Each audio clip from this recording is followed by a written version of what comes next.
Bago ko simulan ng topic natin, gusto ko munang bumate sa lahat ng mga nanay natin dyan ng Happy Mother's Day. Sinakto ko talagang i-upload ang video na to ngayon para sa Mother's Day. Hindi na ako magpapaligoy-ligoy pa, so umpisa na natin ang topic natin ngayon. So ito ay tungkol sa pagiging isang nanay.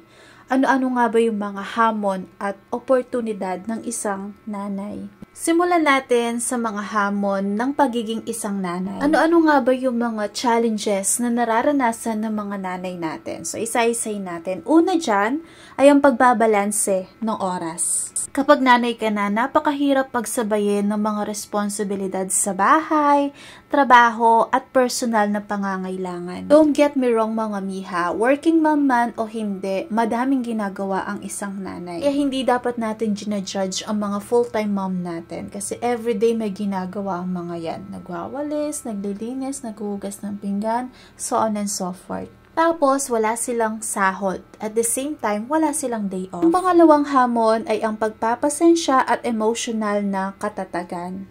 Example, ang pag-aalaga sa bata ay may kasamang emotional na pagod, lalo na sa mga yugto ng toddler years. Kahit dalaga na yung mga anak natin o binata, kailangan pa rin natin silang subaybayan. Ang pangatlong hamon ay for sure naranasan na natin ito, yung pinansyal na pagsubok. Lalo na sa mga single mothers o sa pamilyang may limitadong kita. Malaking hamon ng pagtustos sa mga pangangailangan ng anak. Sunod na hamon ay ang kalusugan at kapakanan ng anak. Malaking responsibilidad ang pagtiyak na ligtas, malusog, at masaya ang mga anak natin. Kaya nga kapag may sakit yung anak natin, di ba mga miss, sinasabi natin sa sarili natin na sana tayo na lang ang nagkasakit. Ang huling hamon ay ang pagdududa sa sarili o yung tinatawag na mom guilt. The best na example dito is kapag napapalo natin yung mga anak natin or kapag napapagalitan natin sila.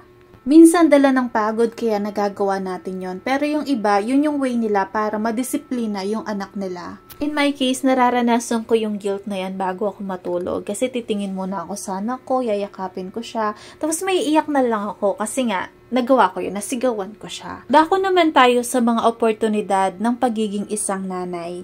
Una ay ang pagkakaroon ng mas malalim na layunin. Ang pagiging ina ay nagbibigay ng bagong direksyon at inspirasyon sa buhay. Katulad ko dati nung dalaga pa ako, kontento na ako sa teacher 1, pero ngayon na meron na akong anak, hindi pa ako kontento sa teacher 3. Ang pangalawang opportunity ay ang pagkakataong magturo at maghubog ng buhay. Ang ina ang unang guro ng isang anak.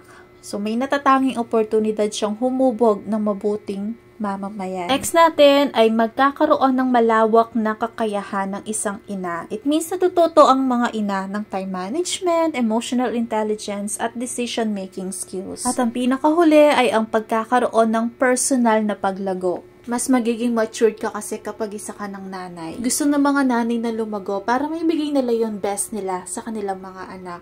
O siya, hanggang dito na muna. Kung natapos mo ang video na to, maraming salamat. Again, Happy Mother's Day sa lahat ng mga nanay natin.